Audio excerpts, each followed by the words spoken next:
The scene shows a man named Adam who was forced to leave his house because he couldn't pay the rent. He was a former prisoner with conditional release after 16 years in prison. It was said that he was sentenced for committing murder. Long story short, he visited his old friend, Steve. Adam asked Steve's permission to let him stay at his house for a while. But unfortunately, all the rooms in the house were already occupied by other people.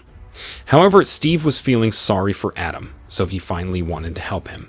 But the only room left was the warehouse, so, like it or not, Adam had to stay there.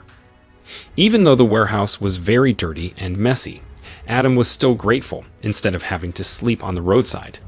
Apart from that, Steve also gave Adam a job to look after his coffee shop. Elsewhere, there was an unemployed rocker named Mike.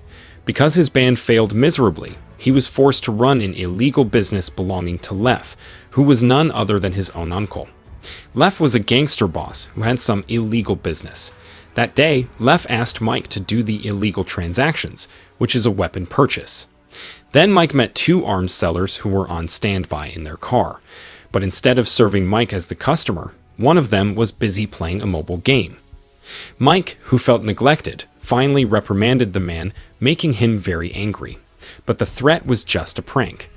The man then showed all the weapons that had been ordered by Lef, and after the transaction was completed, Mike returned to his uncle's base.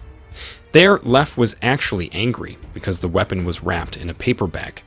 At the same time, in another place, there was a young man named Eli who was fixing electronic things at his house. He was Mike's good friend and a member of Mike's rock band. But lately, Eli chose to be a laborer instead of being an unemployed rocker. Not long after that, Eli's mother looked very angry after finding out that Adam had been freed from prison. It was revealed that Adam was the person who had killed her eldest son. As a mother, she still holds a grudge against Adam, but Eli asked his mother to forget about the dark incident so that it didn't affect her health. Meanwhile, Adam went to the police station to report to Patricia, the female police officer who was assigned to monitor him. If Adam didn't report to the police station, then he would be returned to prison again. This time, he reported about his daily life working at Steve's bar, but the police seemed angry because Adam had returned to his hometown. What's more, there were lots of gangsters and thugs there who could put him in trouble. However, Adam didn't care what Patricia said, and so far he hadn't broken the law. After that, Adam visited Donna, his ex-wife. Unfortunately, this woman was already disappointed and didn't want to see him anymore. She considered Adam to be an irresponsible man. After that, Adam asked Steve for help to reunite him with his son, Jimmy. At first, Steve didn't want to help so that his friend could understand his past. But after thinking about it, Steve felt sorry because Adam had never seen his son, who had been left behind since he was a baby. Therefore, Steve took Adam to a park where Jimmy often visited. There, Adam saw his son playing basketball, and he planned to hide his true identity so that it wouldn't be awkward. To get closer to his son, Adam also played basketball with him, but in the midst of the excitement, Jimmy got involved in a brawl with a big man until they almost fought. Even though Adam was hit by the big man, he still looked calm. In fact, he continued playing basketball. After playing, Jimmy came over to Adam and asked why he didn't want to fight back when he was hit. Here, Adam said that he didn't want to have problems with other people. On the other hand, Lef invited Mike to buy drugs. Besides having a business in buying and selling weapons, Lef was also a drug dealer. The two of them then arrived at the house of a woman named Jamal, a well-known drug supplier in the city. Since 5 years ago, Lef has been a loyal customer. When the transaction was complete, Jamal offered a new type of narcotics, but the offer was rejected by Lef, even though Mike was interested in selling it so he could make a big profit. Hearing that, Lef scolded his nephew who dared to interfere in his business. When they were about to go home, Mike looked annoyed at his uncle because he was being humiliated in front of Jamal. After that, Lef told Mike that he shouldn't just trust other people, because everyone involved in crime definitely has evil intentions. Even though Lef seemed fierce, he actually really cared about his nephew, especially since he took care of Mike since he was little after his mother died. Shortly, when they arrived at the base, there was an angry addict came. Then he accused Lef's subordinate, Sticky, of being a fraudster who had sold the poor quality drugs. Not accepting of this accusation, Sticky immediately gave a lesson to him. That same evening, Eli went to Mike's house to discuss the future of their band. Mike then invited Eli to move to Austin because everyone there likes rock music. Apart from moving cities, they also had to look for a new drummer for their band. But Eli didn't want to discuss it yet because his mind was confused because of Adam's presence in his city. After returning from Mike's house, Eli met his girlfriend, Lori. In the car, Eli confided in her that his brother's murderer was out of prison, and this really disturbed his mind. Lori then advised him to just forget about it, but suddenly, Eli became hostile and didn't accept what his girlfriend said. Hearing that, Lori asked to get off in the middle of the road because she thought Eli was too rude to her. In a different place, Leff again invited Mike to sell narcotics to a gangster boss, known as ER, in the middle of the transaction. ER's men suddenly came and brought a man who had not paid his debt. Without further ado, they immediately dragged the man to a quiet place. Then ER tortured him very cruelly. After that, ER invited Leff and Mike to drink together, but they both chose to leave after seeing all his brutality. The next day, Leff and Sticky came to a bald man, Leff's regular weapon seller. In the car, Leff pointed his gun at the man. Leff was very angry because this bald man had ever pranked his nephew when buying a gun. When Leff arrived at the headquarters, he told Mike to pick up a package at the new supplier. He also equipped Mike with a gun just in case something bad happened. But after Mike looking at the gun, it turned out that it didn't have bullets. Mike protested and didn't want to leave, unless his uncle gave him a new gun. Long story short, Mike asked Eli to accompany him. He also promised to give Eli a commission if the transaction was successful. When he entered the drug dealer's headquarters, Mike looked very nervous, especially as there were many burly old men staring at him with sharp. After that, Mike invited Eli to start his own illegal business without his uncle's interference. He planned to work with Jamal as his main supplier. However, Eli was not yet interested in this business and preferred doing other jobs. While at the headquarters, Mike saw ER, who was going to buy drugs from his uncle. Not only that, Leff also offered him to buy 2 of the latest model pistols. But unfortunately, one of the pistols was taken by Eli because Mike had left it with him. As a result, Leff was angry with Mike's stupidity. That evening, Mike spoke privately with his uncle. The point was that he no longer wanted to help with his illegal business. Mike determined to build his own business and didn't want to be Leff's helper anymore. Hearing this, Leff looked very disappointed because he had looked after Mike since he was a kid. However, in the end, he allowed his nephew to start his own business, but on the condition that Mike had to pay the rent while he was still living in his house. Elsewhere, Adam came to see Donna again to ask for permission to meet Jimmy. Adam promised not to reveal his true identity. Even so, his ex-wife still forbade him from approaching their son. But when Adam was walking home, he passed the place where he killed Eli's brother, and suddenly, he remembered what happened 16 years ago. After waking up from his hallucinations, Adam went to the park to see his only son. While waiting for Jimmy to pass by, Adam drew a picture of a couple sitting across the street. Not long after, Jimmy came with his friends. Then when Jimmy saw Adam drawing, he looked very interested and immediately approached Adam. Knowing that his son was interested in his work, he invited Jimmy to draw together. He even taught him how to draw good pictures. Jimmy didn't think at all that he could make good pictures.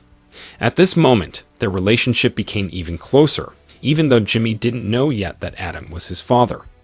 When he returned home from the park, Jimmy was still amazed by the picture.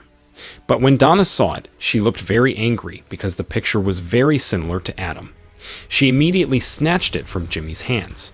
Afraid that her son would be taken away, Donna finally called Patricia, then asked for her help to keep Adam away from Jimmy. However, Patricia couldn't help because that wasn't the police's job. Besides, Adam had repented and was considered harmless. Because there was no other way, Donna asked her son to talk seriously. She told Jimmy that Adam was his father. Donna convinced Jimmy that Adam deliberately left them both for 16 years. Here, Donna lied and didn't tell Jimmy the truth so that Jimmy would hate his own father. At the same time, Sticky invited Mike to sell narcotics to a customer at a roadside coffee shop. At that place, Mike accidentally saw Adam, who worked as a waiter. As a local people, of course, Mike knew that Adam was the man who murdered Eli's brother. After that, Sticky gave an idea to teach Adam a lesson, so when it was late at night, they both intercepted Adam in a quiet place. Mike then provoked Adam's emotions and called him a murderer. Adam didn't accept it, so he immediately punched Mike, but unfortunately, he was beaten by the two of them. The next morning, Eli's mother was shocked until she was short of breath because she saw Adam walking. She couldn't understand why her son's killer could be hanging around near her house. On the other hand, Adam met Patricia, who asked him to away from Donna and Jimmy. Patricia then told him that Donna felt disturbed if her ex-husband kept approaching Jimmy. But as a father, Adam felt he had the right to meet his son, and after that, Adam went back to meet his son in the park. But this time, Jimmy just walked away from him because he was already disappointed and thought that his father had deliberately left him. Meanwhile, in another place, Eli met Lori to apologize because he had often behaved uncontrolled.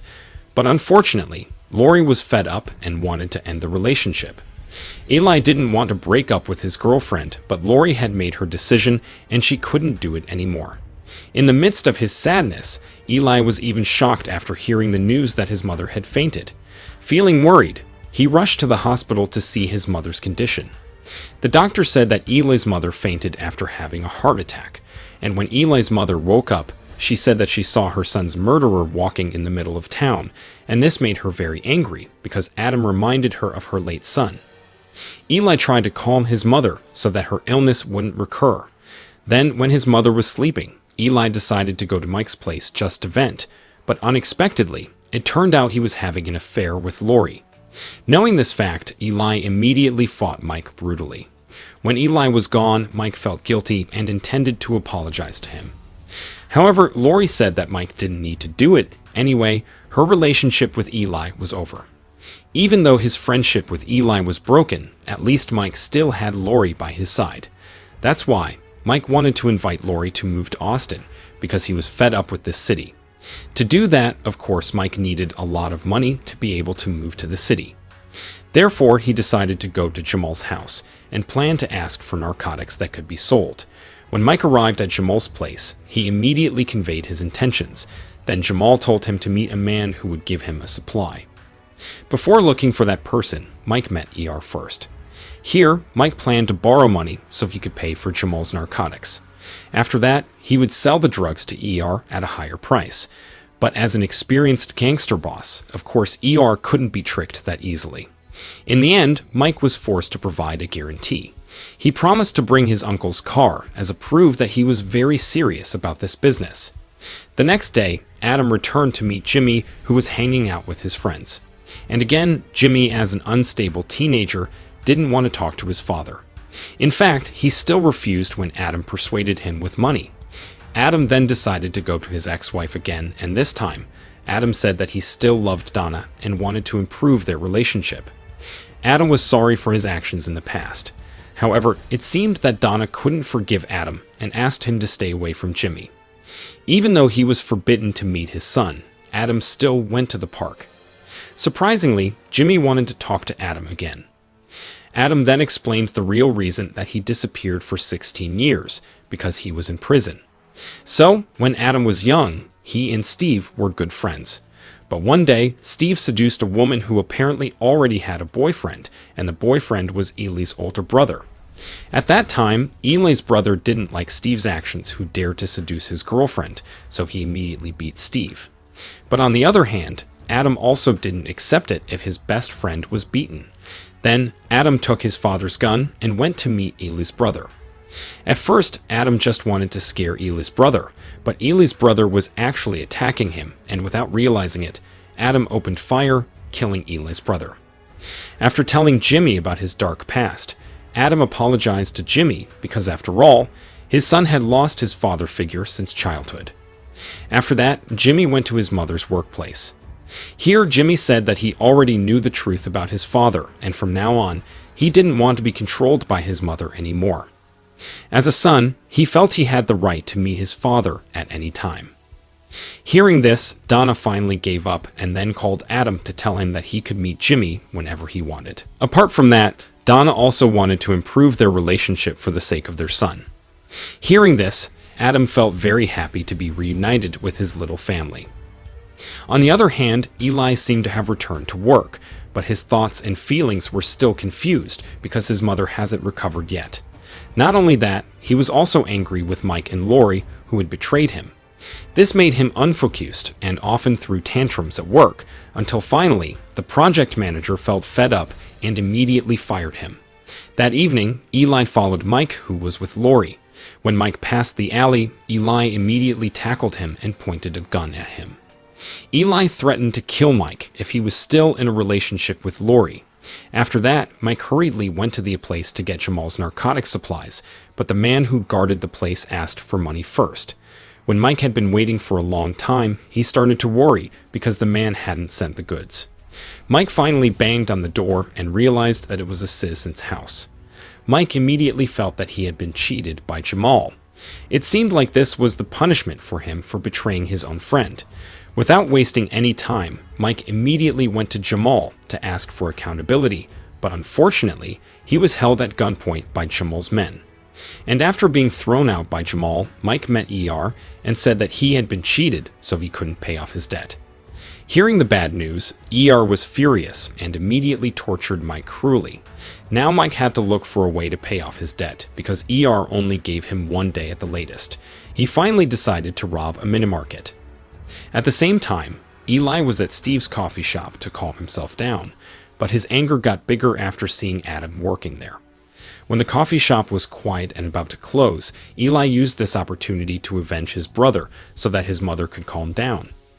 Then he pointed his gun and looked at Adam with hatred, but Adam didn't know Eli very well, so he thought that Eli was a robber. Eli then said that he was the younger brother of the man who was killed by Adam 16 years ago.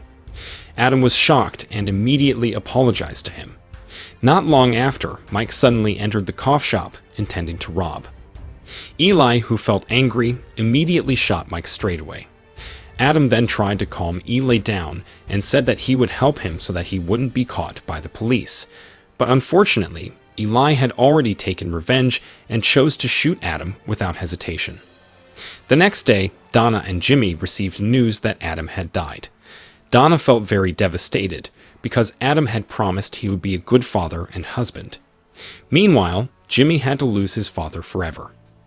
On the other hand, Eli managed to escape accusations because the police concluded that Adam and Mike killed each other in the coffee shop.